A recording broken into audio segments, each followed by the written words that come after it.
Hello everybody, welcome to Allegheny County Airport. We're here touring a B-25 and a B-17, so I'll show you that when we're there.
Fit on a carrier.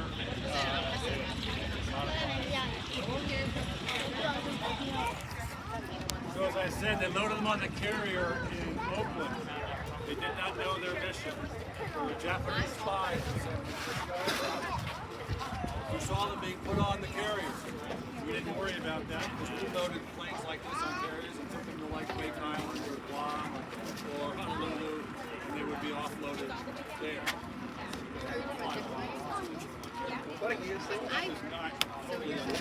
I They announced where they were going. 80 crew on board, minus Jimmy. 79, 16 planes. Big cheers. Well, okay, but that's different. Like, you're not screaming because, like, Plane number 16 was parked in the #1 position. And I'll stop as soon as he takes it.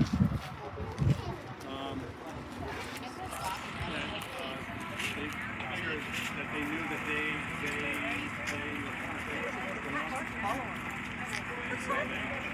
lost several hundred miles. Last time I was in Sam, we spent 377 miles to go.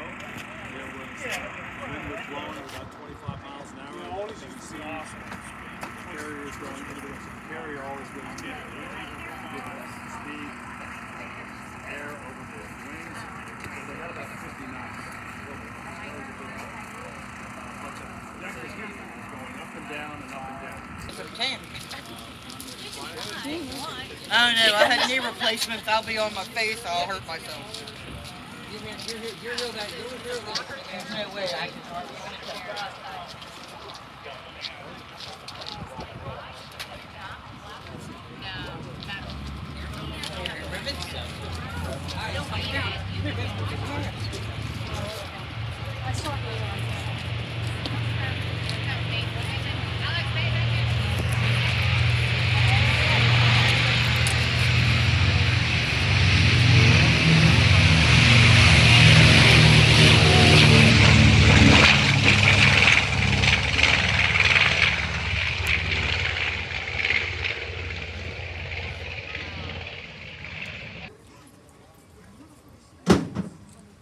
So this is a North American B-25 J model, the last model that was built. You can always distinguish a J by the additional guns on the side. This side the pair, other side a pair, and there's one fixed one, the small one sticking out the pilot could shoot. Those were for offense, not for defense. You see the 15 bombs under the pilot, those are real, in that she flew 15 missions in combat out of Corsica over Yugoslavia and Italy in November, December of 1944. The birthday for this airplane is officially the day she was accepted by the U.S. Army, which is June 9th, 1944. Quick math said she just turned 80 a couple weeks ago. So we're very proud of that. We had a birthday cake for her. We all kind of celebrated for her celebrating her birthday. She came out of the North American factory in Kansas City, Missouri earlier in 1944. When she was accepted, she went down to South America. She flew across the Atlantic over to Africa, and then up through North Africa over to Corsica. You can see the island of Corsica is in green there, and the little rectangle is the air base she flew out of. All the squadrons for the 319th Bomb Group. So the 319th Bomb Group is that symbol just to the bottom right of Corsica. And each of those 4 symbols inside it is a symbol for each of the 4 squadrons. A bomb group typically had 4 squadrons, sometimes 3, and there were 12 airplanes per squadron. So at full combat readiness, a squadron would usually have about 48 airplanes. Okay. She's in her battle colors. So this is the exact colors she flew when she was in combat. This blue symbol per squadron, and she was just referred to as number 18. That nose art was not there. None of the planes then had nose art. Nose art was hit and miss, especially later in the war when there were more and more airplanes, even in the 8th Air Force, because you sometimes didn't have one airplane assigned to you. You had so many airplanes, you would get this one because it had battle damage, and then you get another airplane. In the early part of the war, 42, 43, the crews, at least the 8th Air Force, were assigned a plane, and they kept with that plane, until at least it was badly damaged or destroyed. So they kind of got attached to it, and they had nose art, which was typically done by the pilot with agreement from his crew, but then the ground crew with the crew chief would be the artist, and they would put it up there for them. So she flew her 15 missions. She's one of the rare warbirds around, especially bombers, that actually flew combat. Most of the ones that flew combat ended up in pretty bad shape. Sadly, most of all the bombers and even most of the fighters went to auction after the war. And if they weren't picked up at auction, back then you could buy one for maybe $10,000 or $15,000, which was still quite a bit of money back then, but it was still pretty darn cheap. Considering they were about $280,000 to $300,000 for a B-17 when it was first procured by the U.S. Army. Our airplane was lucky enough to be converted, like many B-25s, into a trainer. It's called a TB-25N, is what's on her nameplate. So if you fly in her, and when you go upstairs, you'll see a bench seat. So the bench seat is there, the top turret is there, but the guts of the top turret are all gone, which allows 2 pilots to sit in those bench seats, and then they get to rotate up front and train. You could have 2 pilots training and 2 pilots flying. Okay, so she was converted to a 25N, flew for many years as a trainer. Then she was picked up at auction and used as a bug sprayer in the South. So she was in Alabama, in Mississippi. She was spraying for fire ants. So if you ever been down there, and you would remember getting bit by a fire ant. You don't see fire ants up here this far, but if you're down Georgia in mostly sandy soil is where you'll find. Hold on, let me just finish up. So she was used as a bug sprayer. The insecticide in those is very corrosive, and she had a lot of damage in the Bombay as a result of that. We picked her up in 1981, and she was in pretty bad shape.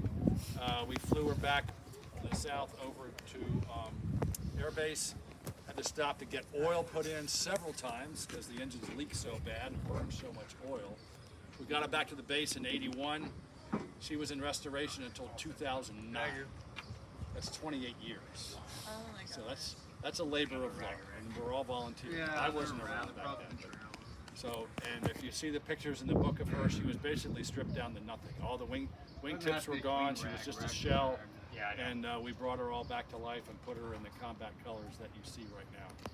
One of the first big things she did is in 2010, she was one of the B-25s that went to Wright-Patterson on April 18th, 2010 to celebrate the anniversary of the Doolittle raid in 2010. And if you go upside and on the left side as you go up is a plaque which commemorates that with the B-25s that were there and the Doolittle Raiders that were on that mission who were still surviving in that year. If you don't know, Jimmy Doolittle after the raid says, after the war we'll get together every year, and it's a promise he kept. I think the first year was 46 or 47, and they would meet at a hotel. They would raise a little ruckus sometimes, and the hotels would kick them out. But then they found some hotels that said, Mr. Doolittle, you can come with your guys anytime you want. We value and honor what you guys did.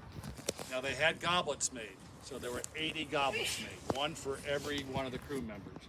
16 took off with 5 crew each, that was 80. 3 perished on bailout or crash landing. 8 were captured by the Japanese, 3 of those were executed. When you think about it, that was pretty darn good. Jimmy Doolittle thought he failed because all his crew were killed, but he was very surprised, and he was a hero actually. But they get together every year. They would have a bottle of cognac inside a case, big case that was opened up, and the goblets had a large mouth on one side, a smaller one on the other. And their names were printed up, right side up and upside down. So if you were alive, you drank from one side, and if you were not alive, they would turn them upside down and put them there with their names, and they'd all toast them. And that went on for years and years and years, up until actually Dick Cole, who was Jimmy Doolittle's co-pilot, died in 2019 at the age of 103. He was also 25 years old when he went off the aircraft carrier. So other than Jimmy Doolittle, he was one of the oldest pilots that went off, because most of them were 20, 21, some 19. But, so if you were 25, you were considered the old man. That's what they would call you, the old man. So they continued to do that toast every year. When you go in the Bombay, so you go up the front stairs, you go on the back stairs. When you go in the Bombay, look at our wall of fame there are signatures in there of people who flew the planes, maintained the planes, and there's a Rosie the Riveter, last name is Hayes, I think it's Betty Hayes, who built planes in Kansas City from 42 to 44. She very may well have touched this plane, and she signed and bombed it. We have 3 superstar signatures in there. One is Dick Cole. The other one is Ed Saylor, who was the crew chief on number 15. And the other one is David Thatcher, who was the crew chief flight engineer on number 7. That was called the Ruptured Duck. That's the one that when it took off, they forgot to raise their flaps, and it kind of went low off the carrier and finally got lift. David Thatcher was in the back of the plane when they crash landed short of the beach in China. The 4 in the front got ejected through the windshield and actually were badly injured. Lawson's leg was badly severed and it would later lose it. But it was Thatcher who put a tourniquet on him and got him all up on the beach. And Lawson gives him credit for saving his life, and he recognizes that in the book. So then the Chinese came in and helped them all. So in addition to the 8 captured and 3 that were executed, tens of thousands were Chinese were slaughtered, executed by the Japanese for supporting the raiders. If it wasn't for the Chinese, many more would have died or been captured. So it's a great story. I'm going to turn you guys loose to go inside the plane. You can split up between the forward. We don't have a real long line here, so we can split up. You can go in the front and in the back. I just encourage you to go through the bomb bay as well and look at all the signatures. Yes, sir. How many cups are still standing, like, at this time? All 80 are now in a, I can't remember, all 80 are in a showcase, and they're either at Wright Pat or at the Air Force. I think the Air Force Academy cadets have control of them, and they were the ones that would bring them to the ceremony. Okay. It was a lot of pomp and circumstance. It was very emotional, and if you want to look at it, you can search for it on YouTube and see that. Also, if you ever want to read a really good book, I could never be so lucky again as by Jimmy Doolittle. It talks about his history. He had an amazing career that crossed many different parts of World War II, and even more importantly, what he did for airplanes and aviation before the war. I could go on and on. I could talk an hour on Jimmy Doolittle, but I'm not going to do that to you guys. So, anyway, enjoy. Thank you. Yep. So we can go up the ladder now? You can go up the ladder now.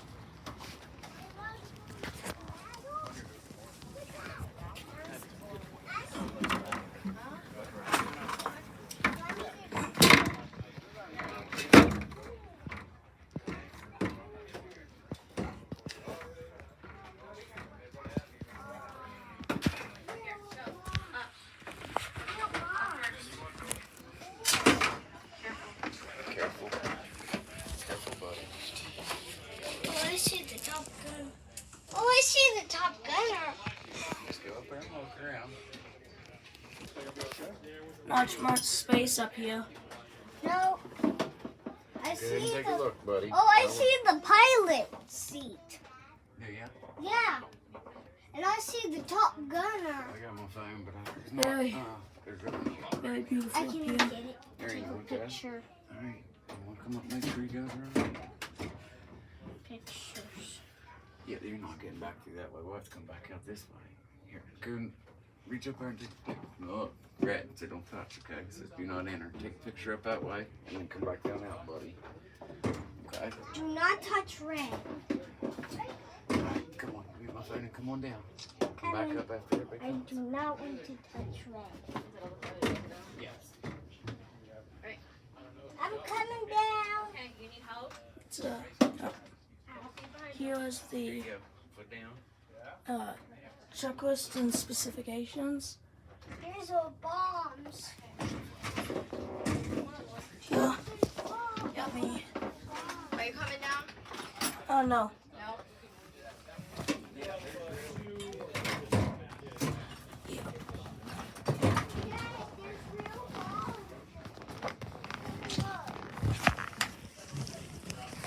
Back here we have that. Yeah. Let's poke up through here. That's the gunner position. Here's the emergency exits and entrances. Stuff. There's a better view of the cockpit. Okay, I'm scared. You know Remember, don't touch anything red. what? Yeah, but I'm scared. But how do I get... Go up. Are you coming down, hon? Me? Yeah. Yeah, after she goes. Okay. If she can go up, you can come down. I'm scared. Go up, honey. I'm trying. There you go. But I'm scared. You're good. I'm scared. All right, I'm gonna come up in a second. Excuse me. Just let him get down. Can you put your foot up? Your leg. There you go. I'll be up in a second. How do you get down? You just crawl down the ladder. And there's one more view of the gunner position. Here's some bombs in the bomb bay. You have the engine here. What's your opinion, sir? About Dave. Dave's a great guy. It's been real fun to hang out with. I've been enjoying Dave for the last hour. Of course, this is also. I'm retired crew chief. Just few steps. Dave is probably also a great guy, right? Dave is an awesome. You have to ask her. Some days not so much. Everybody needs a Dave. Good Dave, sometimes he's a bad Dave. It all depends on what he's doing. Besides the engine. Okay, one more. So, got the bombs over there. There's a gun right there. There's always a Dave in every group. We were in a pin-up contest yesterday. I was thinking, that's my hobby since I'm out. Okay, two more.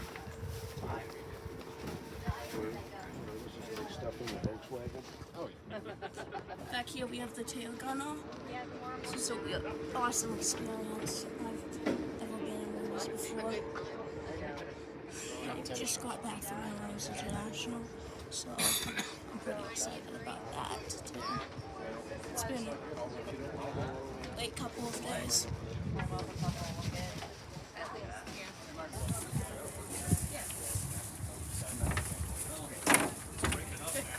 Okay, you might have her talked into becoming a loader. A loader? It's only Love Arizona. It's You want to hold this? Because I'm not going to climb all the way up. Arizona. Only Arizona. That's all. Only Arizona. Excuse me, can I go up? After them, yes.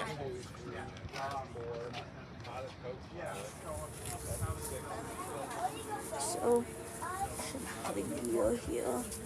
That tile is like, you could fit 2 toddlers inside that tile. It's very bad metaphor, but yeah. It is registered as M125 Alpha Zulu. Race gunners, Walter, Boeing's going to be Or with dress. So. flight engineer.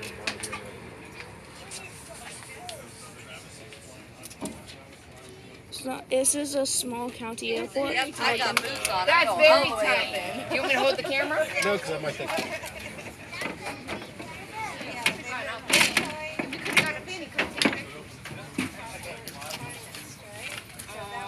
Like, no.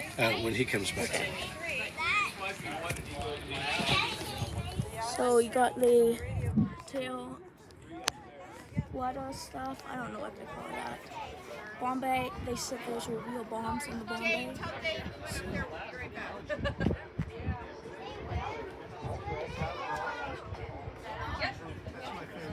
Yes. Lead our turn, okay? You want to take a picture?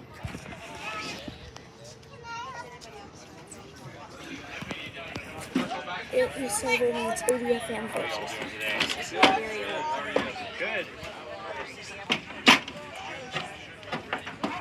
Excuse me. What position are you? Loadmaster. Oh, okay. Okay, and the girls went up to the pose. It's cozy. I can't imagine, actually. Both of them going off that close together. So there's the back gun.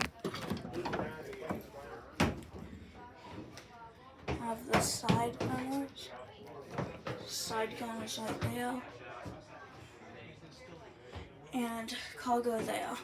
There's 2 seats here, and no idea what that is, but probably enough emergency exits. And here I'm going to walk around here. This is the back.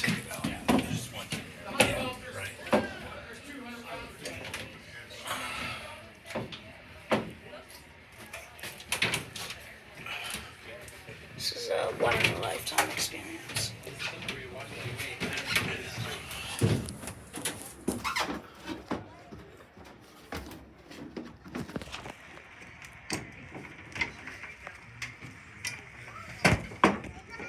You can touch anything yellow. There you go. Oh, okay. So,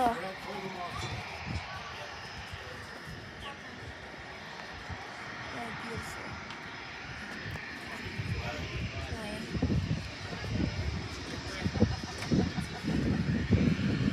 See in there the engine parts. And here is the engine.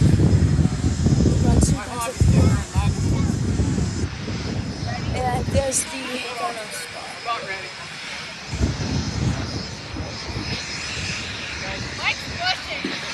All in all, it's a beautiful plane.